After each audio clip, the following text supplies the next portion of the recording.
Episode की starting में हमें एक स्कल को दिखाया जाता है जो कि एक राक्षस का होता है और उसके ऊपर एक मूर्ति होती है द फर्स्ट विजिट किंग की।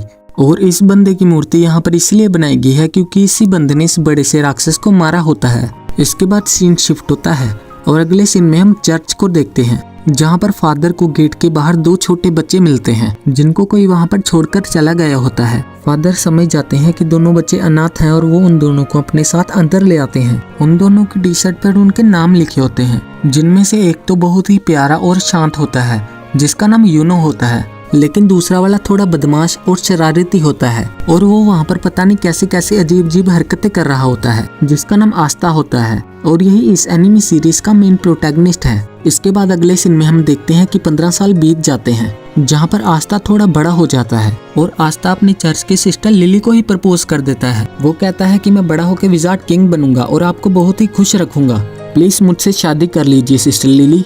जिस पर सिस्टर लिली कहती है नहीं, मैंने तुमसे कितनी बार कहा है कि मैं तुमसे शादी नहीं कर सकती हूँ। लेकिन आस्था बहुत ही जिद्दी होता है और वो सिस्टर लिली से जिद करने लगता है कि वो उससे शादी कर ले और इसी वजह से सिस्टर लिली आस्था से बहुत ही ज्यादा परेशान हो जाती है और वो अपने मैजिक का यूज करके आस्था को वाटर पंच मार देती है जिसकी वजह से आस्था वहीं पर बेहोश हो जाता है और सिस्टर लिली उसके पास उसे चेक करने के लिए आती है। वो आस्था से कहती है तुम ठीक तो हो ना। तभी वहाँ पर चर्च के कुछ बच्चे आ जाते हैं और वो सिस्टर लिली से कहते हैं बिल्कुल सही किया आपने, जब भी ये आपको परेशान करे तभी इसको एक दो वाटर पंच मार दिया करिए। लेकिन तभी आस्था होश में आ जाता है और वो फिर से सिस्टर लिली के पीछे पड़ जाता है। लेकिन इस बार वहाँ पे यूनो आ जाता है और वो आस्था को अपने मैजिक से घिरा देता है। ऐसा होने के बाद आस्था गुस्से में उठता है और भाग के यूनो के पास आ जाता है और वो उससे कहता है कि आखिर तुम हर बार मेरे और सिस्टर लिली के बीच में अपनी टांग को क्यों अड़ाते हो। जिसे सुनकर यूनो कहता है देखो, पहले तो तुम बहुत ही ज्यादा शोर मचाते हो, दूसरा तुम्हारी हाइट कम है, तीसरा तुम दिमाग से कम हो और सिस्टर लिली इस चर्च की नन है और नन लोग शादी नहीं कर सकते, तुम्हारे दिमाग में इतना भी नहीं घुसता क्या। जिससे सुनकर आस्था को काफी गुस्सा आने लगता है और वो यूनो से कहता है आजा लड़ ले मुझसे, देखते हैं कौन जीतेगा। इसे सुनकर यूनो कहता है कि मुझे तुमसे लड़के अपना टाइम वेस्ट नहीं करना है। ये सुन के आस्था यूनो से कहता है क्यों, डर गए क्या। इस पर एक छोटा बच्चा जिसका नाम मैक्स होता है वो कहता है कि तुम ये सोच भी कैसे सकते हो कि तुम यूनो को कभी जिंदगी में भी हरा पाओगे। जिसके जवाब में आस्था मैक्स से कहता है कि तुम्हारी प्रॉब्लम क्या है बच्चे, मैं तुमसे इतना बड़ा हूँ फिर भी तुम मेरी रिस्पेक्ट क्यों नहीं करते हो। जिसके जवाब में मैक्स कहता है कि नहीं, मैं किसी ऐसे की रिस्पेक्ट नहीं कर सकता जो कि 15 साल का होने के बाद भी मैजिक का यूज ना कर सके। इसके बाद हमें पता चलता है कि आस्था मैजिक का यूज नहीं कर सकता है, मतलब आस्था एकदम मैजिक लेस है और इस वर्ल्ड में सब कुछ मैजिक से ही होता है। और आस्था ही यहाँ पर एक ऐसा लड़का है जो कि मैजिक का इस्तेमाल बिल्कुल भी नहीं कर सकता। इसके बाद मैक्स आस्था से कहता है कि तुम सोच भी कैसे सकते हो कि तुम बिना मैजिक के यूनो जैसे पावरफुल मैजिशियन को कभी हरा पाओगे। इसे सुनकर आस्था कहता है कि अगर यूनो इतना ही स्ट्रांग है तो वो ये कर सकता है क्या, और वो वहाँ पर बहुत ही तेज क्रंचेस मारने लगता है। असल में आस्था को मैजिक तो आता ही नहीं है और इसीलिए वो एक्सरसाइज करके खुद को स्ट्रांग बनाने लगता है। इसे देखकर मैक्स आस्था से कहता है कि तुम ऐसा करके विजार्ड किंग नहीं बन सकते हो क्योंकि विजार्ड किंग स्ट्रॉन्गेस्ट मैजिशियन होता है ना कि स्ट्रॉन्गेस्ट बॉडी बिल्डर। और तभी यूनो अपने मैजिक का यूज करके सिस्टर लिली के कपड़े सुखाने लगता है जिसे देखकर सारे बच्चे भागकर यूनो के पास चले जाते हैं और आस्था का भी सपना यूनो की ही तरह विजार्ड किंग बनने का होता है। इसके बाद सिस्टर लिली यूनो को कपड़े सुखाने के लिए थैंक्स कहती है जिसे देखकर आस्था को बहुत जलन होने लगती है, तो इसलिए वो जल्दी से भागकर लकड़ियां काटने के लिए आ जाता है ताकि सिस्टर लिली भी उसे थैंक यू कहे। लेकिन इससे पहले कि वो लकड़ियां काट पाता उसे पहले ही यूनो अपने मैजिक से लकड़ियां काट देता है। इसे देखकर मैक्स कहता है कि मुझे पूरा यकीन है कि अगला विजार्ड किंग यूनो ही बनेगा, तुम नहीं आस्था। और तभी वहाँ पर फादर आ जाते हैं। फादर वहाँ आते ही यूनो की बहुत तारीफ करने लगते हैं कि यूनो जरूर एक दिन इस चर्च का नाम रोशन करेगा। इसे सुनकर आस्था दुखी हो जाता है और कोने में बैठ जाता है। तभी उसके पास सिस्टर लिली आती है और उसे कहती है दुखी मत हो आस्था, थोड़े दिनों में तुम्हें तुम्हारी ग्रिमवॉर मिल जाएगी तो तुम भी मैजिक का यूज कर पाओगे। जिसको सुनकर आस्था खुश हो जाता है और खड़ा हो जाता है और वो कहता है कि आप देखना सिस्टर लिली, मुझे इस दुनिया की बेस्ट ग्रिमवॉर मिलेगी और फिर मैं बहुत मेहनत करके सबसे स्ट्रांग बनूंगा और फिर एक दिन मैं विजार्ड किंग बनूंगा। ग्रिमवॉर असल में एक बुक होती है जिसमें 3 लीफ बनी होती है और ये ग्रिमवॉर सबको 15 साल की एज में मिलती है और इसे पाने के बाद उन लोगों का मैजिक काफी ज्यादा बढ़ जाता है और इस ग्रिमवॉर से वो मैजिकल अटैक भी कर सकते हैं। इसके बाद आस्था यूनो से कहता है कि जब मुझे मेरी ग्रीन वॉर मिल जाएगी तब हम बचपन की ही तरह साथ में प्रैक्टिस करेंगे और साथ में बहुत स्ट्रांग बनेंगे। लेकिन इस पर यूनो उसे इग्नोर करके वहाँ से चला जाता है। यूनो के ऐसा बर्ताव करने से आस्था बहुत ही दुखी हो जाता है और फिर वो भी वहाँ से चला जाता है। इसके बाद अगले सीन में सिस्टर लिली यूनो के पास आती है और उसे कहती है तुम्हें आस्था के साथ ऐसा नहीं करना चाहिए था। जिसके जवाब में यूनो कहता है कि मेरे रहते आस्था कभी भी विजार्ड किंग नहीं बन पाएगा।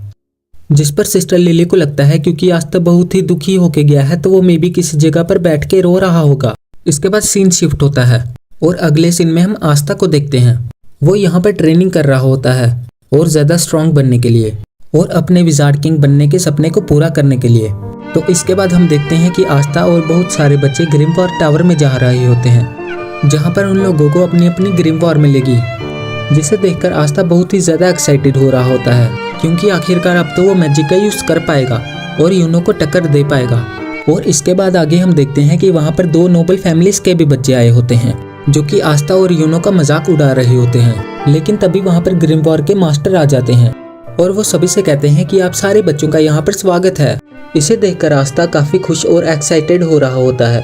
तो फिर आगे मास्टर एक मैजिकल स्पेल बोलते हैं जिसे सारे बच्चों के पास अपने आप उनकी ग्रिमवॉर जाने लगती है, जिससे सारे लोग अपनी अपनी ग्रिमवॉर पाके बहुत ज्यादा खुश होते हैं। लेकिन इधर आस्था के पास कोई ग्रिमवॉर नहीं आती है। तो इसे देखकर वो कहता है मेरी ग्रिमवॉर कहाँ है, मेरी ग्रिमवॉर लेट हो गई क्या। लेकिन तभी यूनो के पास उसकी ग्रिमवॉर आ जाती है जो कि होती है एक 4 लीफ ग्रिमवॉर जो कि बहुत ही ज्यादा रेयर होती है और यही ग्रिमवॉर फर्स्ट विजार्ड किंग के पास भी होती है। जिसे देखकर सारे लोग शॉक हो जाते हैं कि आखिरकार यूनो जो कि नोबल फैमिली का भी नहीं है उसे 4 लीफ ग्रिमवॉर कैसे मिल गई। और तभी यूनो उल्टा घूमता है और वो कहता है कि मैं बनूंगा अगला विजार्ड किंग। इसे सुनकर सारे के सारे लोग उसकी तारीफ करने लगते हैं। लेकिन तभी आस्था कहता है कि तुम नहीं, मैं बनूंगा अगला विजार्ड किंग। जिसे सुनकर सारे के सारे लोग उस पर हंसने लगते हैं और उसका मजाक बनाने लगते हैं। और इसके बाद यूनो भी आस्था को इग्नोर करके वहां से चला जाता है। इसके बाद अगले सीन में हम देखते हैं कि आस्था जंगल में पेड़ के ऊपर से उल्टा लटका होता है और वो वहां पर बहुत ही ज्यादा उदास होता है क्योंकि ना उसके पास मैजिक है और अब तो उसे उसकी ग्रिमवॉर भी नहीं मिली। लेकिन इतना सब होने के बाद भी वो हार नहीं मानता है और वो उठ के खुशी से कहता है कि क्या हुआ, मेरे को अगर मेरी ग्रिमवॉर नहीं मिली तो, पर मैं तभी मेहनत करना नहीं छोड़ूंगा और एक दिन मैं विजार्ड किंग बनूंगा। तुम बस मेरा वेट करना यूनो, मैं तुम्हें ये प्रूव करके दिखाऊंगा। लेकिन तभी उसे एक आवाज आती है और इसके बाद हम यूनो को देखते हैं जहाँ पर 2 लोग जलन के मारे यूनो से लड़ने के लिए आ जाते हैं और वो उसे कहते हैं कि आखिरकार तुम्हारे जैसे गरीब को 4 लीफ ग्रिमवॉर कैसे मिल सकती है और हम नोबल्स को नहीं। मैं जला दूंगा तुम्हारी इस ग्रिमवॉर को। और वो यूनो के ऊपर अपना मैजिकल अटैक कर देता है। लेकिन यूनो अपनी ग्रिमवॉर को यूज किए बिना ही खुद को डिफेंड कर लेता है, जिसे देखकर ये दोनों शॉक हो जाते हैं कि यूनो ग्रिमवॉर के बिना ही इतना ज्यादा पावरफुल है। लेकिन तभी कुछ चेन्स आकर उन दोनों को पकड़ लेती हैं और तभी वहाँ पर एक आदमी आता है और उन दोनों से कहता है तुम दोनों पागल हो क्या, इतनी रेयर चीज को तुम दोनों जलाना चाहते थे क्या। जिसे देखकर यूनो उस बंदे से पूछता है कौन हो तुम, जिसके जवाब में ये बंदा बताता है कि मेरा नाम स्नेक है और मुझे वो चीज चाहिए जो तुम्हारे पास है। और तभी वो अपने मैजिक का यूज करता है जिसे कुछ चेन्स जमीन के अंदर से बाहर आती हैं और यूनो को पकड़ लेती हैं और उसकी 4 लीफ ग्रिमवॉर उसे छीन लेती हैं। यूनो उसे कहता है कि तुमने मेरी ग्रिमवॉर मुझसे छीन तो ली, लेकिन तुम्हें ये तो पता ही होगा कि ग्रिमवॉर का ओरिजिनल ओनर ही सिर्फ उसका यूज कर सकता है। स्नेक उसे कहता है हाँ मेरे को पता है कि तुम्हारे बिना तुम्हारी ग्रिमवॉर को कोई यूज नहीं कर सकता है, लेकिन ब्लैक मार्केट में मुझे इस 4 लीफ ग्रिमवॉर के बहुत ज्यादा पैसे मिलेंगे और इसीलिए मैं तुम्हारी ग्रिमवॉर तुमसे छीन रहा हूँ। तुम्हारा शुक्रिया और मुझे माफ करना क्योंकि तुम्हारे विजार्ड किंग बनने का सपना यहीं पर खत्म होता है। लेकिन तभी वहाँ पर आस्था आ जाता है और वो आते ही दीवार से टकरा जाता है। लेकिन फिर वो खड़ा हो जाता है और कहता है क्या हो रहा है यहाँ और तुम कौन हो। इस पर यूनो उसे कहता है कि तुम यहाँ से जल्दी से भागो क्योंकि ये बहुत स्ट्रांग है। तो इसे सुनकर आस्था को सारा खेल समझ आ जाता है और वो स्नेक से कहता है कि चुपचाप यूनो की ग्रिमवॉर उसे वापस कर दो। जिसे सुनकर स्नेक कहता है कि तुम तो वही लूजर हो ना जिसे एक भी ग्रिमवॉर नहीं मिली। और इतना बोलकर स्नेक आस्था की काफी ज्यादा बेइज्जती करने लगता है और उस पर हंसने लगता है। इसके जवाब में आस्था कहता है हाँ मैं वही हूँ जिसे कोई भी ग्रिमवॉर नहीं मिली, लेकिन मैं वो भी हूँ जो कि विजार्ड किंग बनेगा। और इतना बोलकर आस्था स्नेक की तरफ भागता है।